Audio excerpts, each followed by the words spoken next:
Aku tidak bermaksud begitu. Nama saya Shu Nianian, anak laki-laki yang baru saja aku tampar tanpa sengaja bernama Yang Yi.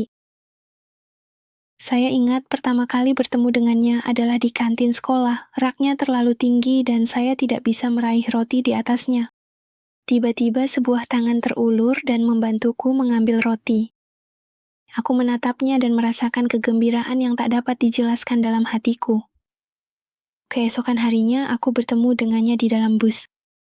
Aku baru saja ingin menyapanya, tapi tiba-tiba bus mengerem mendadak dan tanpa sengaja aku menamparnya. Maaf, aku tidak sengaja. Bisakah kamu berdiri dengan benar? Kalau tidak bisa, bisakah kamu menjauh dariku? Setelah itu, aku pun berjalan ke samping dengan canggung, tapi tak disangka tiba-tiba ban bus meledak dan aku serta Yang Yi terpaksa berjalan kaki ke sekolah. Cepat juga ya, kejar bus ya. Ayo gabung denganku lari bareng. Mulai tahun ini, sekolah akan mengadakan lari sehat 10 km. Setelah itu, pengumuman disiarkan bahwa sekolah mengadakan lari sehat 10 km, dan seluruh siswa kelas 2 SMA harus ikut serta. Jadi setelah kembali ke rumah, Yang Yi mengusulkan kepada ayahnya ide untuk berlari membeli teleskop. Sekolah akan menyelenggarakan kegiatan lari sehat untuk kami minggu depan. Jika saya belum dapat memutuskan pembeliannya, hari pelaksanaan kegiatan lari sehat sekolah akan segera tiba. Yang Yi mengenakan pakaian olahraga profesional, wajahnya penuh percaya diri, seolah-olah dia bertekad untuk memenangkan tempat pertama. Tetapi saya berlari perlahan, melakukan pemanasan terakhir. Oh, membuka sekolah olahraga. Apa yang kamu tertawakan? Saat peluit berbunyi, para siswa mulai berlari. Yang Yi memimpin dan bergegas ke depan. Namun tidak lama kemudian, jiwa kompetitifnya mengambil alih dan ia mulai memiliki ide-ide jahat. Dia diam-diam meninggalkan tim, memanggil taksi di pinggir jalan dan masuk ke dalamnya, berharap mendapatkan tempat pertama dengan cara ini. Dan kebetulan aku melihat kejadian itu. Dengan cara seperti itu, Yang Yi berhasil mendapatkan juara pertama lewat kecurangan. Siapa yang suruh kamu jadi juara 1? Teleskop astronomi HD 1000 kali lipat, paket lengkap 6 dan 9. Lari sehat ini datang tepat waktu. Kalau tidak pakai teleskop, mungkin harus nunggu sampai setelah ujian masuk universitas. Taksi datang lebih tepat waktu, kan? Maksudmu apa? Kamu ngomongin siapa? Siapa suruh aku ngomongin siapa? Kalau mau berbelas kasih, kecuali diri sendiri tidak berbuat, benar kan? Saya mengingatkannya dengan bijaksana, namun tidak mengungkapnya. Namun tak lama kemudian, ayah Yang Yi juga mengetahui perselingkuhannya. Yang Yi, diam. Apakah kamu masih percaya diri? Berhenti sekarang, berhenti segera, berhenti! Berdiri diam. Sekolah Anda menyelenggarakan lari kesehatan dan Anda memenangkan tempat pertama. Bagaimana Anda mendapatkannya? Bagaimana lagi saya bisa mendapatkannya? Itu diberikan oleh sekolah. Diberikan oleh sekolah? Tuan Zeng baru saja menelepon saya. Yang Yi, kamu benar-benar hebat. Mengapa kamu tidak pergi ke surga? Hahaha. Begitu saja, teleskop yang selama ini dirindukan Yang Yi disita oleh ayahnya. Tidak seburuk itu. Lao Zeng mengendarai sepedanya bolak-balik hari itu dan tidak pernah meninggalkan jalur utama. Bagaimana dia tahu kamu naik taksi? Hahaha. Yang Yi mengira akulah yang mengadukan. Jadi, sejak hari itu, setiap hari dia selalu mencari cara untuk mengerjaiku.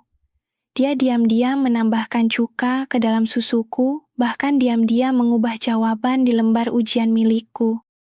Melihat aku tidak berhasil naik ke bus, dia pun mengangkat gelas airnya, seolah-olah sedang menertawaiku. Saat aku sampai di depan pintu kelas, dia menghadangku dengan pel, tidak membiarkanku masuk. Dan aku pun tidak lagi memilih untuk bersabar. Langsung mengambil seember air dan menyiramkannya ke tubuhnya. Baru seperti itu bercandanya jadi lebih lucu dan menghibur. Tapi serangannya terhadapku belum juga berhenti. Dia meletakkan kotak pensilku di atas papan tulis. Aku mengulurkan tangan untuk mengambilnya, tapi malah menjatuhkan liontin peninggalan ayahku hingga terbelah dua. Hahaha. Pada saat itu saya benar-benar marah. Saya mengambil kotak kapur dan melemparkannya kepadanya. Apakah kamu sakit? Anda telah melihat terlalu banyak bunga populer. Apakah Anda pikir Anda tahu segalanya? Bagaimana bisa Anda begitu tidak sehat secara mental hingga mencari eksistensi dengan cara menindas orang lain? Aku tak peduli karena malas buang sel otak bermain denganmu, tapi kamu malah makin menjadi. Hari ini aku tegaskan, mulai sekarang siapapun yang berani menggangguku, akan kubuat kalian menyesal pernah dilahirkan. Setelah melihat aku marah, Yang Yi malah tampak sedikit kebingungan. Sepulang sekolah, dia secara tidak sengaja melempar bola basket ke arahku. Masih berani juga? Apa kemarin aku belum cukup memarahimu? Kak, bola basket kan nggak punya mata. Kalau aku sengaja, kamu pasti sudah masuk rumah sakit. Setelah itu, aku menantangnya bertanding. Kami sepakat hukuman. Kalau dia kalah, dia harus pakai rok saat upacara pagi. Kalau aku kalah, aku harus potong rambut cepa. Ladies first, kamu duluan yang mulai. Dia mungkin sama sekali nggak nyangka kemampuan basketku ternyata sehebat itu.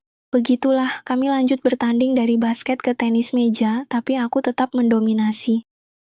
Setiap pukulanku selalu cepat dan tepat. Yang Yi dibuat kewalahan, sama sekali tidak bisa melawan. Tak lama, aku kembali menang dengan mudah. Kartu pelajar ini sudah hilang lama tapi sama sekali nggak ada reaksi. Kenapa kartu pelajarku ada di kamu? Kalau bukan karena kartu pelajar ini, aku nggak akan tahu kalau kamu juara lari sehat itu naik taksi. Sopirnya sengaja mengantarkan ini untukmu.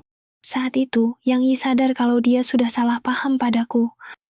Dia sangat menyesali semua yang telah dia lakukan sebelumnya. Setelah itu, dia menaruh secarik kertas di mejaku, mengajakku ke lapangan, dan meminta maaf padaku.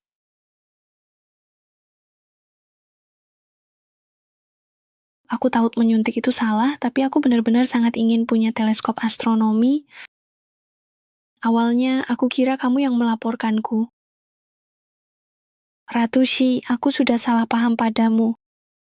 Soal Liontin Gyok itu, ketua kelas sudah memberitahuku. Maaf ya, aku percaya orang-orang terkasih yang telah tiada akan kembali ke alam semesta. Mereka semua sedang melihat kita dari langit.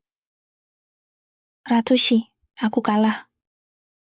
Keesokan paginya saat senam pagi, Yang Yi menepati taruhan mengenakan rok mini berwarna merah muda, berjalan dengan percaya diri ke tengah kerumunan lalu melakukan senam pagi dengan memakai rok itu.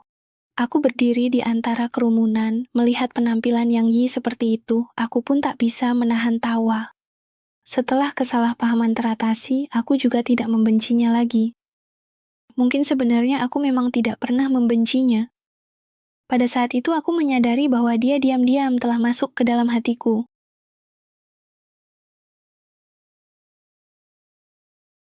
Cepat pergi.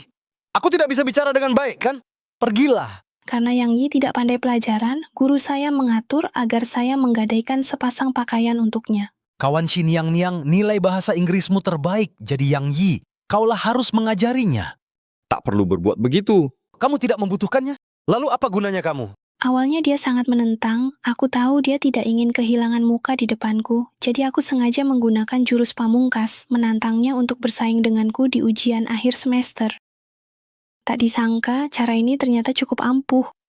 Setelah pulang ke kampung halamannya, dia seperti berubah menjadi orang lain. Saat makan pun pikirannya penuh dengan bahasa Inggris, bahkan ibunya pun ditempeli label bahasa Inggris. Malam hari dia masih belajar hingga larut malam, terlihat jelas bahwa dia benar-benar serius. Melihat dia begitu serius, di dalam hatiku juga muncul perasaan yang berbeda. Suatu kali, aku melihat dia menggambar diriku sedang bermain basket di bukunya. Saat itu, hatiku sedikit berdebar, rasanya seperti rahasia kecil di dalam hati tiba-tiba diketahui orang lain. Dengan bantuanku, nilai bahasa Inggrisnya semakin baik dan perasaan kami satu sama lain pun perlahan semakin hangat.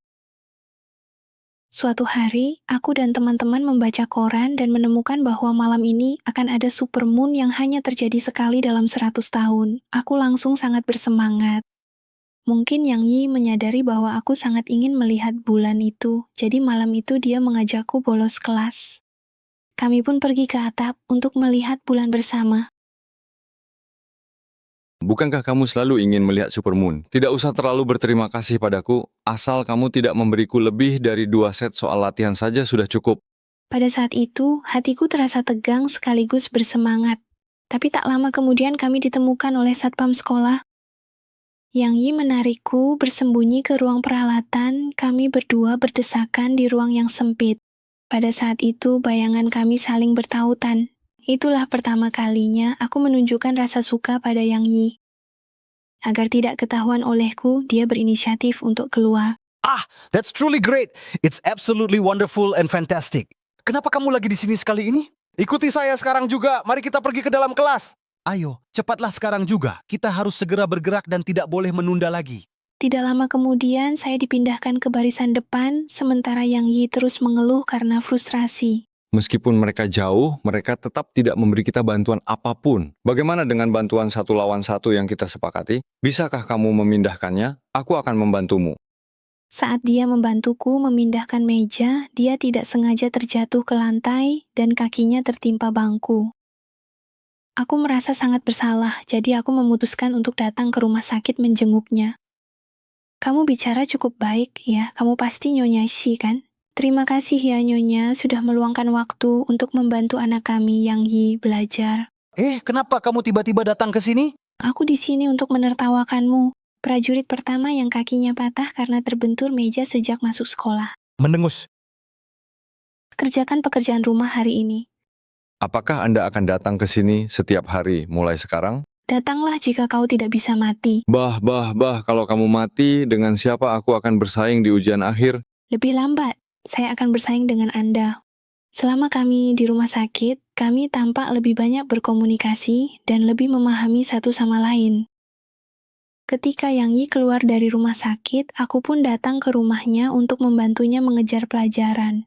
Suatu kali, pengakuan tak sengaja darinya benar-benar membuatku tak siap. Bagaimana kalau nanti kita masuk universitas yang sama? Aku akan berusaha keras. Aku ingin masuk universitas yang sama denganmu. Saat itu aku begitu gugup sampai tidak tahu harus membalas apa, hanya bisa menggigit bibirku dengan malu-malu. Tak lama kemudian, Yang Yi kembali ke sekolah. Setiap kali ada laki-laki lain yang mendekatiku, bahkan hanya untuk bertanya soal pelajaran, dia selalu dengan tegas menghalangi. Saat itu, sebenarnya aku merasa sedikit senang karena aku tahu dia peduli padaku. Tak terasa, hari ujian masuk universitas pun semakin dekat. Sehari sebelum ujian, wali kelas kami menyemangati kami, dan di langit muncul pelangi 2 warna. Yang Yi memberiku sebuah kartu ucapan, tampak biasa saja, tapi membuatku bahagia seperti anak perempuan kecil. Dengan penuh sukacita, aku menuliskan, kupikir ini hanya doa darinya untuk ujianku, tapi ternyata di dalamnya tersembunyi perasaan yang lebih dalam. Pada hari ujian masuk universitas, hatiku dipenuhi gugup sekaligus harapan. Agar bisa masuk universitas yang sama dengan Yang Yi, aku mengerjakan soal-soal dengan hati-hati. Tidak lama kemudian, hasilnya pun keluar dan Yang Yi tampil sangat baik, memperoleh skor 6,46 poin. Skor sains komprehensif adalah 2,68. Skor totalnya 6,46. Dia berlari ke rumahku secepatnya, ingin berbagi kegembiraan ini denganku.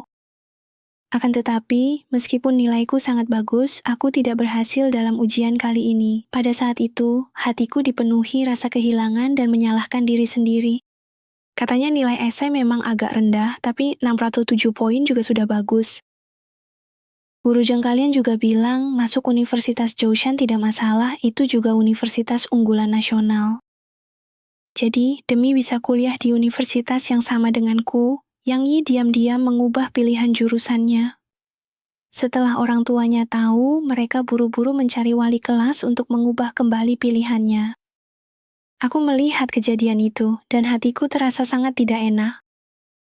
Aku tidak ingin dia mengorbankan universitas yang lebih baik hanya karena aku, jadi aku membujuk orang tua Yang Yi untuk mengubah kembali pilihannya. Setelah Yang Yi tahu, dia buru-buru datang ke rumahku dan menanyai aku kenapa melakukan itu.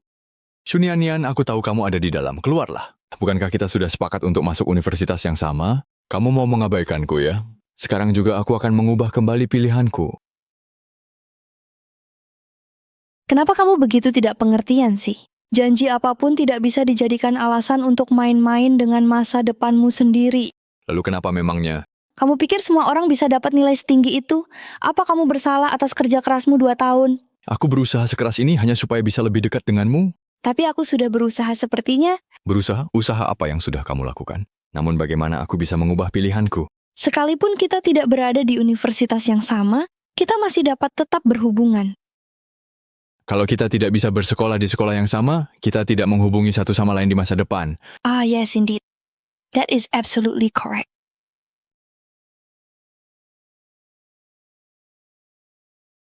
Kemudian Yang Yi pergi dan pergi ke universitas yang seharusnya ditujunya. Sebelum berangkat, dia menunggu dengan sabar di stasiun, berharap aku akan datang mengantarnya. Tapi aku malah diam saja di rumah, menatap gambar yang dia buat untukku, air mataku tak henti-hentinya mengalir. Sejak itu, kami tidak pernah bertemu lagi. Hari-hari pun berlalu, aku juga berusaha keras untuk keluar dari masa-masa kehilangan itu. Suatu hari, saat aku sedang merapikan barang-barang, aku kembali menemukan kartu ucapan yang dulu sempat kulupakan. Saat melihatnya, semua kenangan masa lalu tiba-tiba membanjiri hatiku. Dengan rasa penasaran, aku membuka lapisan kartu ucapan itu dan ternyata aku menemukan sepucuk surat cinta yang ditulis oleh Yang Yi untukku.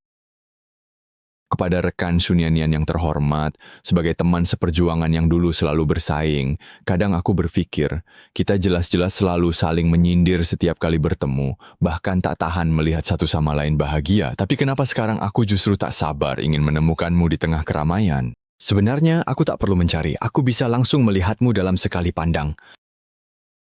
Ada beberapa hal yang jika tidak diucapkan sekarang, mungkin takkan pernah ada kesempatan lagi di masa depan. Rekan Sunyanian yang terhormat, aku menyukaimu. Saya sangat tersentuh.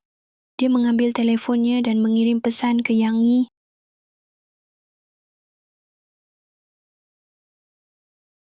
Peduli saja dengan bisnisku itu sederhana. Aku yakin kamu di sini untuk mencintaiku. Ini dia.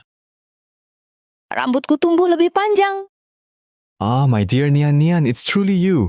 Anda berbicara terlebih dahulu. Kenapa tiba-tiba kau berpikir untuk mengajakku keluar? Saya ingin meminta maaf padamu. Saat kami lulus, saya banyak mengucapkan kata-kata marah. Baiklah, lupakan saja masa SMA kita. Hari-hari mendatang akan menyenangkan. Ada apa ini? Kepala sekolah, roket telah diluncurkan?